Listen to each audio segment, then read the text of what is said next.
안녕하십니까. 저는 올해 35살인 여자입니다. 친구의 소개로 남편을 만났고 3년 전에 결혼해서 신혼생활을 하고 있어요. 남편은 저보다 4살 어린 연하남입니다. 연하남이라고 해서 제가 정신이 빠져서 남편감을 잘못 고른 탓이라고 하실 분들도 계시겠지만 사실은 그렇지 않습니다. 처음부터 남편이 저를 계속해서 쫓아다녔거든요. 제가 집안이 빵빵한 것도 아니고 남들보다 돈이 많은 것도 아닌데 그저 저 하나만 바라봐주는 남편의 지속적인 구애에 연애를 하게 되었고 결혼까지 하게 되었습니다. 나이가 어리다고 남편이 철이 없던 사람도 아니었고 어른 공경 잘하고 요새 남자들처럼 허세도 없고 소탈한 성격이 마음에 들어 저도 결혼까지 결심하게 되었어요. 결혼하고 나서 처음 2년간은 정말 행복했습니다. 제가 월급으로 벌어오는 게 실수령액 450 정도 되고 남편도 똑같이 회사원으로 월급이 저보다 많지는 않지만 300만 원 이상을 벌고 있었습니다. 남편은 일을 1시간만큼 추가적으로 받는 수당이 있었는데 무리해서 일을 길게 하고 오면 제가 한 달에 벌어오는 액수와 비슷한 금액을 벌어올 때도 있었어요. 신혼 때는 남편이 자기도 돈을 더 많이 벌어야겠다며 제대로 쉬는 날도 없이 일주일에 많게는 70시간씩 일을 하고는 했는데 제대로 쉬는 날도 없이 체력적으로 힘겨워하는 모습을 보니 안쓰러워서 그렇게까지 일을 할 필요는 없다고 제가 뜯어말린 적도 있어요. 일을 뭐하러 그렇게 몸도 제대로 가누지 못할 때까지 하느냐고 묻는 저희 말에 남편은 언젠가 우리 둘 사이에 아이가 태어나면 돈이 필요하지 않겠냐며 그때를 위해 지금 더 버는 것이니 걱정하지 말라고까지 했습니다. 사치도 안 하고 허세도 없는데 저렇게 몸을 갈아가며 열심히 일을 하는 남편이 나이는 어리지만 저보다 어느 부분에서는 더 현명한 사람이구나 하는 생각을 했습니다. 남편과 저 사이에 아이가 없었기 때문에 얼마 전까지의 결혼 생활이 신혼 생활이다 못해 아직도 서로 연애를 하고 있구나 하는 기분이 들기도 했어요.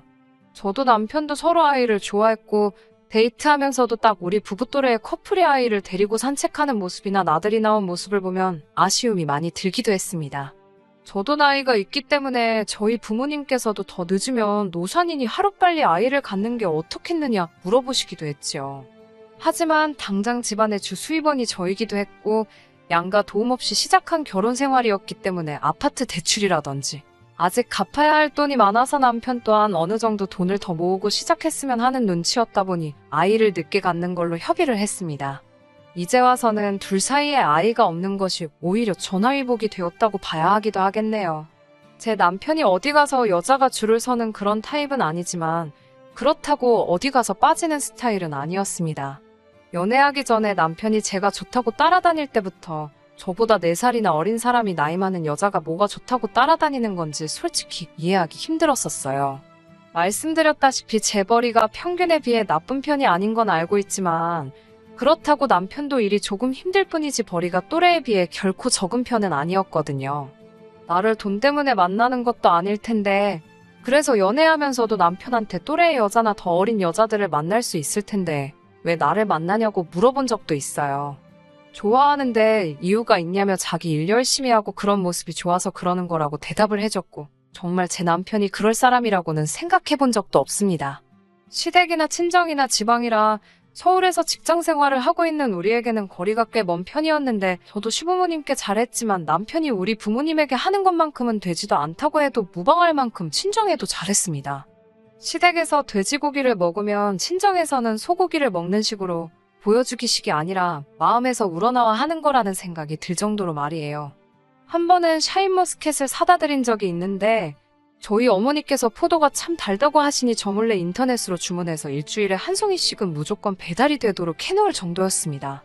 저희 어머니도 나중에 한 송이에 얼마인지 가격을 알고 나서부터 그만 사보내도 된다고 하셨는데도 한동안은 계속 배달을 시켰고요. 연하남이라 철딱서니가 없을 줄 알았지만 결혼 후에 보여준 이런 행동들 덕분에 저는 제가 결혼을 잘했다고까지 생각을 했어요. 저라고 자존감이 낮아서 제 외모가 별로고 대단한 남자 얻었다고 생각한 적 한 번도 없습니다. 제 입으로 말하기는 뭐하지만 대학교 다닐 때는 학교 홍보 모델 사진도 찍은 적이 있고 어디 가서 빠진 적 없어요. 지금이야 30대 중반의 평범한 회사원이지만 그래도 틈틈이 운동도 하고 관리도 받으면서 꾸준히 저를 갖고 온 사람입니다. 거기에 제법 다니는 회사도 괜찮은 편이기 때문에 남편에게 매달리거나 의존한 적은 한 번도 없어요. 남편을 만나기 전까지는 저도 제 커리어에 집중을 하느라 취직 이후로는 그렇게 연애를 많이 해본 적은 없는 편입니다. 그래서 제 일을 시작하고부터는 남편이 처음 만난 남자이기는 해요. 그래도 끌려다니거나 한 적은 없고 동등한 부부관계를 유지했습니다. 제가 벌어오는 돈으로 생활을 하고 남편이 벌어오는 돈으로 저금을 했습니다. 각자에게 용돈도 넉넉하게 줬어요. 너무 악착같이 살고 싶지도 않았거든요. 서로 맞벌이였기 때문에 빨래나 청소도 분담해서 했고 식사 준비마저도 돌아가면서 했었을 정도로 우리 결혼 생활에 아무런 문제가 없다고 생각했습니다. 그런데 어느 날 남편이 저를 두고 바람을 피고 있다는 사실을 알게 되었어요. 남편이 바람을 피고 있다는 사실을 알게 된 경위도 참 어이가 없었습니다. 모르는 번호로 전화가 왔길래 받아보니 자신이 익명의 제보자라고 전하면서 남편과 같은 회사를 다니고 있는 여직원이라고 자기를 소개했습니다. 당연히 저는 일면식도 없는 사람이고 이 사람도 자신의 정체를 회사 동료라는 것 이외에는 밝히고 싶지 않아 했는데 아무튼 제 연락처를 어떻게 알고는 저한테 저런 청천벽력 같은 소식을 전해줬어요. 남편이 점심시간만 되면 회사에 있는 구내식당에서 식사를 하지 않는답니다. 자기가 번 돈 가지고 점심 다른 거 좀 사먹는 게 뭐가 문제냐 싶겠지만 언젠가부터 회사 앞으로 어떤 여자가 남편을 찾아온다고 하더라고요. 저에게 이 사실을 제보해준 여직원도 남편이 결혼한 건 회사에서도 다들 알고 있는 사실이니 당연스럽게 그게 저인 줄로만 알았다고 합니다. 그런데 며칠 정도 남편이 그 여자와 만나서 점심을 먹으러 가는데 우리 결혼식에 참석했던 남편 직장 동료 중에 한 명이 저에게 제보를 해준 그 여직원한테 결혼식에서 봤던 분하고 조금 다른 것 같다는 말을 했고 그 사람도 그 말을 듣고 호기심이 생겨서 어떻게 남편 결혼식 사진을 인터넷에서 찾아내가지고는 그 사람이 제가 아니라는 사실을 확인했다고 하더라고요. 하지만 처음에는 남편을 찾아오는 그 여자도 매일같이 찾아온 게 아니었다고 합니다. 그런데 그 횟수가 일주일에 한 번에서 두 번, 두 번에서 세 번 자꾸 늘어나게 되었고 회사 입구에서부터 팔짱을 낀다거나 하는 애정행각을 벌이고 있는 모습을 몇 번 보게 되고는 회사에 등록된 남편의 비상연락망을 통해 제 번호를 알아내서 저한테 연락을 하게 되었다는 거죠. 그 당시에는 그냥 이 여자가 저한테 오지랖을 부리고 있는 거라 생각했어요. 팔짱을 꼈는지 안 꼈는지는 충분히 어떤 장면이 여러 사람들 입을 거치며 와전이 될 수도 있는 부분이라고 생각했고 남편을 찰석같이 믿었으니까요. 아무리 그래도 그렇지 생판남인데 저한테 이렇게까지 연락을 해주고 남편이 바람을 피고 있는 것 같네 어쩌네 말을 전하는 그 여자가 솔직히 신뢰가 가지는 않았습니다. 그래서 그 여자가 전해주는 이야기를 처음부터 끝까지 경청하기는 했지만 100% 믿고 있지는 않았어요. 저도 회사에서 어떤 직원들을 향해 안 좋은 소문을 만들고 그걸 가십처럼 즐기는 사람들을 몇몇 봐왔기 때문입니다. 그런데 제가 시큰둥하게 듣는 둥 마는 둥 대답을 하고 있으니 그 여자가 자기가 뭐 때문에 이런 사실을 저한테 전해주겠냐고 하면서 자기 입장에서는 제 남편이 자기를 두고 바람을 핀 거나 마찬가지기 때문에 복수를 위해서 이러는 거라는 소리를 했습니다. 그 말을 들었을 때는 심장이 철렁 주저앉는 듯 했습니다. 저에게 전화를 한 그 여직원이 이미 남편과는 모종의 관계인 것이고 남편은 저와 그 여자를 두고도 또 새로운 사람을 만나고 있다는 사실을 전하고 있었으니까요. 그제서야 이 여자가 제 연락처까지 알아내서 이 소식을 전하는 이유가 무언지 이해가 가더군요. 그 연락을 받았을 때 저는 회사였는데 그 여자가 사실 남편과 이미 그런 사이였다는 충격 사실을 저에게 전했을 때부터 손이 벌벌 떨려서 제정신으로 전화기를 붙들고 있기조차 힘들었어요. 얼굴 한번 본 적 없는 여자의 말을 있는 그대로 100% 믿고 있는 건 아니었습니다만 그렇다고 그 여자의 말을 그냥 듣고 넘길 만한 것도 아니었습니다. 그 상황에서 어떻게든 남편이 저를 속이고 있다는 사실을 알아내려고 했던 것이 아니고 저는 마음 한구석에서는 남편이 저를 두고 그런 일을 하지 않았다는 확인을 받고 싶었었나 봅니다. 말씀드렸다시피 신혼 초에는 남편이 일하는 시간을 늘려가면서 돈을 더 벌어왔었는데 최근 들어 야근이 부쩍 잦은 상황이었는데도 월급은 그대로길래 궁금해한 적이 있는데 회사 규정이 바뀌어서 추가 근무분은 연말에 보너스식으로 몰아서 준다는 설명을 했던 적이 있었거든요. 그래서 남편의 바람을 알려준 그 여직원에게 그 사실을 물어보기도 했습니다. 남편을 믿어보려고 했던 질문인데 제 자신만 바보 멍청이처럼 되어버렸네요. 세상 어느 회사가 추가 근무한 돈을 연말에 보너스식으로 몰아주겠냐고 저를 아주 세상 물정 모르는 여자처럼 생각하더라고요. 야근이 부쩍 잦아진 건 이미 오래전부터였는데 남편이 또 내년이 돼서는 저에게 어떤 변명을 했을런지는 모르지만 제가 의문을 가지고 있는 점을 얼렁뚱땅 넘겼다는 사실 또한 알게 되어 버렸네요. 속으로는 끝까지 아니겠지 하면서 최대한 남편을 믿어보려 노력했지만 여러 상황들이 남편이 저를 두고 딴짓을 하고 있다는 게 점점 더 맞아떨어지고 있었습니다. 제 스스로에게 질문을 해봐도 부정을 할 수가 없었어요. 의심이 확신이 되는 순간부터는 속이 거북하고 집중도 안 되었습니다. 집에 돌아가면 남편을 어떻게 대해야 하는지도 모르겠고 그래서 남편에게는 친정어머니가 급한 일이 생겨서 회사에 휴가를 내고 잠시 친정에 내려가 있어야겠다고 설명했어요.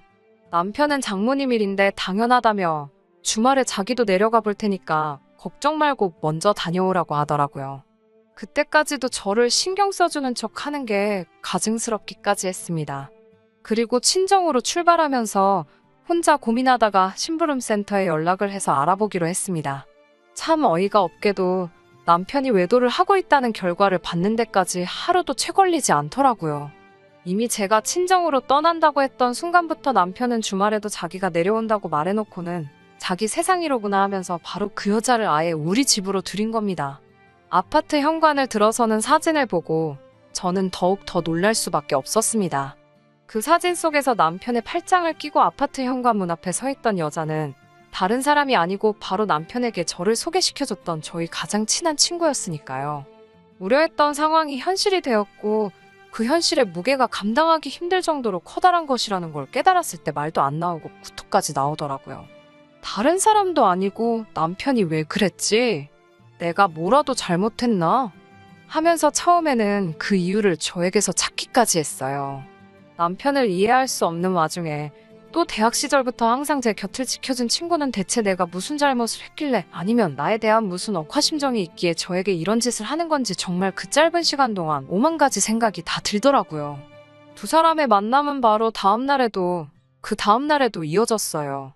심부름센터 직원은 저에게 계속해서 사진을 찍어 보내줬습니다. 하지만 사진 몇 장만 가지고는 할 수 있는 게 많이 없다고 일단 저보고 최대한 증거를 많이 모아두라고 조언을 해주더군요. 저도 지금 이걸 터트려봐야 남편은 잘못했다 사과할 게 뻔할 테고 제 친구도 저를 안 보면 그만인 게 되는 거죠. 저도 고작 제 더러운 감정을 쏟아내기 위해 이걸 터뜨릴 필요는 없다는 생각에 증거를 수집하기로 했습니다. 그 와중에 남편은 알리바이를 만든답시고 주말에는 약속한 대로 차를 끌고 친정으로 몸소 내려오더군요. 내려와서는 온갖 걱정을 다 하면서 평소에 하던 1등 남편 연기를 하기 시작하더라고요. 친정어머니께는 아직 자초지종을 설명하지는 않았고 갑자기 찾아온 건 이유가 있어서 그런 거니 적당히 맞장 붙여달라고 부탁했는데 워낙 남편이 친정에 잘했기 때문에 그저 사위가 멀리서 찾아왔다고 좋아라 하시더군요. 정말 얼굴색 하나 안 바뀌고 좋은 남편이냥 연기를 하고 있는데 정말 헛구역질이 올라와 참기 힘들었습니다. 남편의 시선을 돌리기 위해 심부름 하나를 시켜놓고 남편의 휴대전화를 빼돌려 방으로 숨어 들어왔습니다. 평소에 저희 생일을 비밀번호로 입력해놓기 때문에 풀어보려고 했는데 남편의 핸드폰 번호는 더 이상 저희 비밀번호가 아니더군요. 증거가 더 필요한 상황에 남편의 핸드폰을 열어볼 수가 없으니 당황했는데 혹시나 하는 마음에 제 친구의 생일을 입력해보니 잠금이 손쉽게 풀려버렸습니다. 그 뒤에는 어려울 게 없더군요. 이미 둘이서 여기저기 놀러다니며 찍은 사진부터 두 사람의 대화 내용만 봐도 더 이상의 증거는 수집하는 게 무의미하다는 생각이 들었어요. 친정에서 돌아오고 나서도 아무것도 아닌 척 며칠을 더 지냈는데 통하지도 않을 야근을 하면서 저 몰래 친구를 만나고 오고 그 다음날에는 제 시간에 퇴근을 시키지도 않은 청소며 빨래며 밥까지 해주며 다정하게 웃더군요. 식사가 끝나고는 오랜만에 산책이나 하지 않겠냐면 내 손을 잡아 끄는 모습과 저를 배려해주는 자상한 말투. 저게 전부 다 내 친구를 몰래 만나기 위해 쓰고 있는 가면이었나 하는 생각이 들었습니다. 애초에 두 사람이 그렇게 될 사이였다면 왜 나를 소개시켜주고 결혼까지 하게 만들어 이 마음고생을 하게 만드는지 싶었어요. 그 생각에 저도 모르게 눈물이 흘렀는데 남편이 갑자기 우는 제 모습을 보고 깜짝 놀라면서 왜 우냐고 물어보더군요. 여태까지 참아왔는데 순간의 감정 때문에 남편에게 모든 사실을 알고 있다는 걸 터뜨릴 수는 없어서 그냥 갑자기 그런다고 대충 둘러대고 넘어갔습니다. 그리고 친정에서 돌아온 그 주말에는 제 남편과 저 몰래 만나고 있는 제 친구를 따로 불러냈어요. 얼굴 못 보고 지낸 지 너무 오래된 것 아니냐고 오랜만에 보자고 하면서요. 평소 자주 만나던 그 시절처럼 친구를 만나 요즘 유행하는 파스타를 먹고 요즘 젊은 사람들이 찾는다는 카페에 가고 정말 아무 티도 나지 않게 평소와 똑같이 시간을 보냈습니다. 친구도 제가 뜬금없이 만나자고 해서 불안해하는 게 티가 났는데 정말 아무것도 모르는 듯 태연하게 행동하는 저희 모습에 친구도 안심을 했는지 얼마 뒤부터는 저를 평소 대하듯이 대하더군요. 어느 정도 시간이 지난 뒤부터는 친구도 더 이상 의심할 게 없다고 생각했는지 뻔뻔하게도 남편은 잘 지내냐고 안부를 묻더군요. 결혼식 끝나고 집들이 한 이후로는 한 번도 본 적이 없다면서 정말 입에 침도 바르지 않고 거짓말을 하는데 그 자리에서 들고 있던 포크로 이마를 찍어버릴 뻔 한글 속으로 꾹 참았습니다.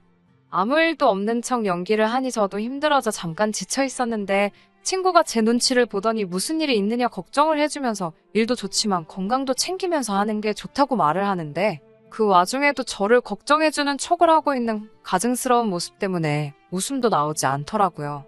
남편을 제게 소개해준 친구에게 빼앗기고 저는 그 사실을 전부 다 알고 있음에도 불구하고 아무것도 모르는 척 연기를 하고 있어야 한다는 현실이 너무 힘들었네요.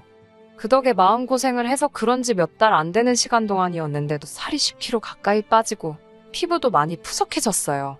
더 이상 확보할 증거도 없었고 그때쯤 저도 마음 정리하고 확실하게 이혼을 결정했던 것 같아요.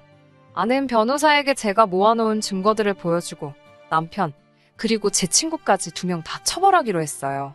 친구에게는 위자료를 청구하고 남편은 재산분할 없이 이혼하고 위자료까지 청구하는 걸로요. 둘이 아파트 현관 앞에 팔짱 끼고 있는 사진부터 추가로 야근한다고 한 날 회사 근처에서 만나 숙박업소 들락거리는 사진에 협조를 부탁해서 카메라 파일까지 전부 확보해둔 상태였으니 이 정도면 충분하다고 하더군요. 그런데 한 가지가 마음에 안 들기 시작했어요. 위자료를 청구해봐야 그렇게 큰 금액도 아니더라고요. 제 인생을 나락으로 떨어뜨린 것 치고는 그 죗값이 너무 싸게 먹히는 게 아닌가 하는 생각이 들었습니다. 제가 돈을 못 벌어서 돈이 아쉬운 상황도 아니고 이혼으로 한몫 챙기려는 게 아니라 그 짐승만도 못한 인간들에게 그들이 지은 잘못에 합당한 벌을 내려주고 싶었거든요. 그래서 이혼 서류는 일단 숨겨두고 있었습니다. 그리고 일주일 동안 남편이 외출을 못하게 감시하고 야근한다고 하면 회사에 전화까지 하는 등 남편이 친구를 만나지 못하게 길을 최대한 막아버렸어요. 처음에는 괜찮은 척 하더니 저의 방해 공작이 일주일이나 지속되니 남편도 몸이 다른 건지 사소한 거에도 짜증을 팍팍 내더라고요. 그러더니 연애하는 동안부터 결혼 후까지 단 한 번도 다녀와 본 적 없는 출장을 운운하면서 이번에 처음으로 회사에서 자기를 출장을 보내주게 되었다고 자기한테는 좋은 기회라며 저에게 털어놓더라고요. 그 길로 저에게 남편의 외도 사실을 알려준 회사 여직원에게 전화를 걸었더니 남편은 출장을 가는 게 아니라 휴가를 낸 거라고 알아봐 주더라고요. 그 휴가를 낸 목적은 안 봐도 뻔했죠. 처음에는 출장 이야기에 내키지 않는 듯 반응했지만 남편의 꿍꿍이를 알게 된 뒤에 제가 손수 가방도 챙겨놓고 하니 남편도 아주 발이 가벼워져서 춤을 추듯 집 밖을 나서더라고요. 남편 핸드폰에는 어디로 향하고 있는지 추적할 수 있게 앱을 설치를 해뒀어요. 거기에 혹시 몰라서 심부름 센터를 불러서 남편이 향하는 곳이 어디인지 따라붙어 달라고도 부탁을 했습니다. 남편은 바닷가에 위치해 바다가 보이는 펜션을 하나 잡았더라고요. 당연히 가는 길에 제 친구도 태워서 갔다고 하고요. 저랑 결혼 후에는 일에 집중하고 싶다며 휴가도 적당한 데 가지 않고 친정과 시댁을 오가면서 보냈는데 제 친구하고는 저런 곳까지 갈 정성이 있었다는 게 참 기분이 나빴습니다. 하지만 뭐 상관없었어요. 이미 끝내기로 결심한 마당인데 그런 걸로 일일이 화를 낼 이유가 없었으니까요. 남편이랑 친구가 펜션에 도착했다는 말을 듣고 저도 제 친구랑 같이 오랫동안 연락하고 지내던 대학 동기들을 불러 모았습니다. 자초지종을 이야기해주고 혹시 저랑 같이 그 펜션으로 쳐들어가 줄 수 있냐고 부탁했더니 이 사실을 믿을 수 없다는 반응을 보이며 저를 따라가서 자기들 눈으로 직접 봐야겠다고 하더군요. 그 중에 동기 중 한 명이 제 친구가 사실 결혼을 앞두고 있다는 사실까지도 말해줬습니다. 정말 고맙게도 그 동기와도 지인이었기 때문에 친구가 결혼을 준비하던 남자도 같이 동행을 시킬 수 있었어요.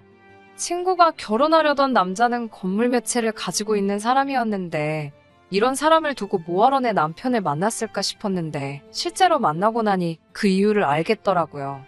나이도 우리보다 훨씬 많아 보이는 데다가 누가 봐도 딱 이 사람의 재산만 보고 결혼을 하기로 정했다는 생각이 들었어요. 남편과 친구가 즐거운 시간을 보내고 있을 목적지인데 그 목적지로 향하는 저희들은 썩 즐겁지는 않았습니다. 친구와 결혼할 상대라는 사람도 혼자서 중얼중얼 거리면서 믿을 수가 없다는 듯한 분위기였고요.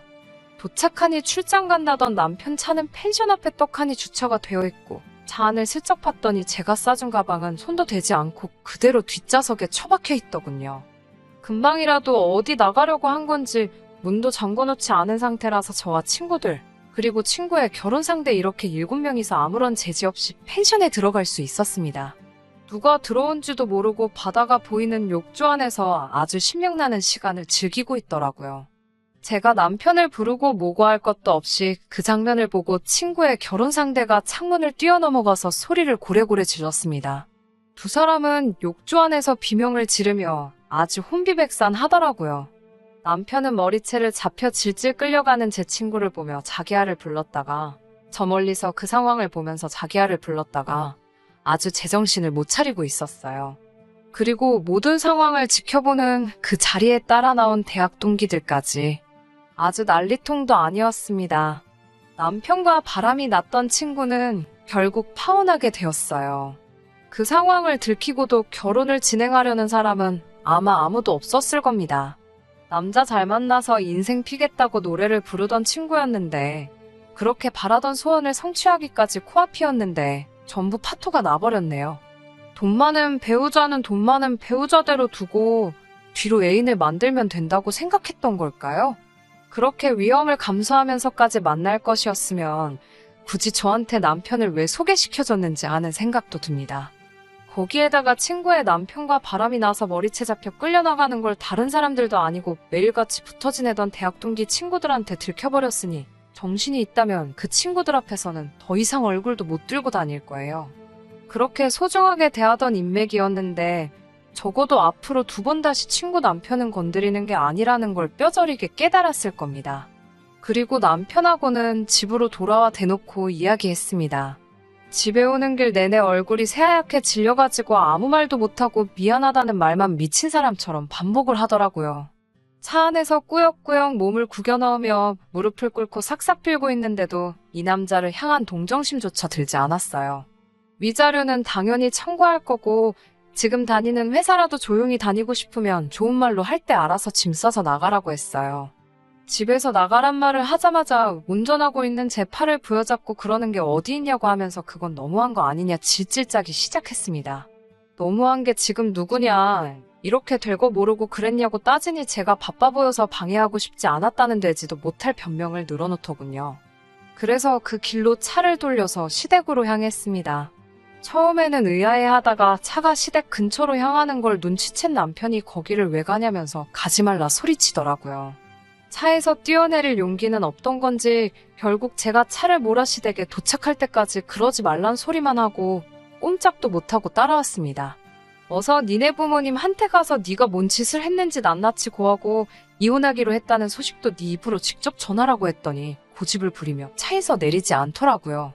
그래서 저 혼자 내려가지고는 그러면 너네 부모님을 직접 모셔올 테니 밖에서 하라고 한마디 쏴붙이고 시댁 방향으로 몸을 옮기니 그제서야 차 밖으로 쏜살같이 기어나와서는 제 발목을 붙잡고 용서해달라 늘어지더군요.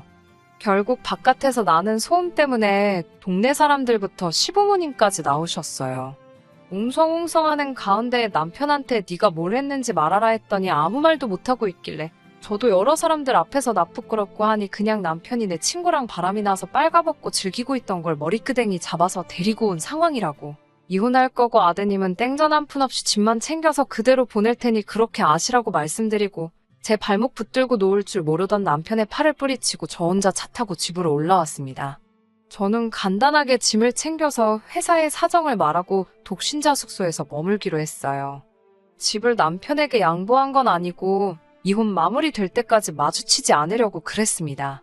이혼하는 과정에서 또 지저분한 일이 있기는 했지만 결국 위자료 청구와 재산 분할도 제가 원하던 대로 진행이 되었고 큰 탈 없이 이혼하게 되었습니다. 뿌린 대로 거둔다고 얼마 전에 듣자 하니 남편은 저한테 외도 소식을 전해준 여직원분이 또 한 번 회사 내에서 응징을 해줬더군요. 이혼하고 나서도 회사에는 비밀로 하고 숨죽여 지냈던 것 같은데 그 여자가 아주 큰맘 먹고 자기도 피해를 볼 작정으로 남편에 대한 모든 사실을 회사에 알렸더군요. 그 여직원도 남편도 결국 회사 내에 남아있을 만한 상황이 되지 않았고 특히 남편의 경우는 외부에 이 사실이 새어나가면 회사 이미지에 좋을 것도 없으니 권고사직을 당하게 되었답니다. 그리고 동기들로부터 친구의 소식도 전해 듣게 되었어요. 친구 또한 결혼할 남자가 사실은 친구가 다니는 회사의 고객 중에 한 명이었다고 합니다.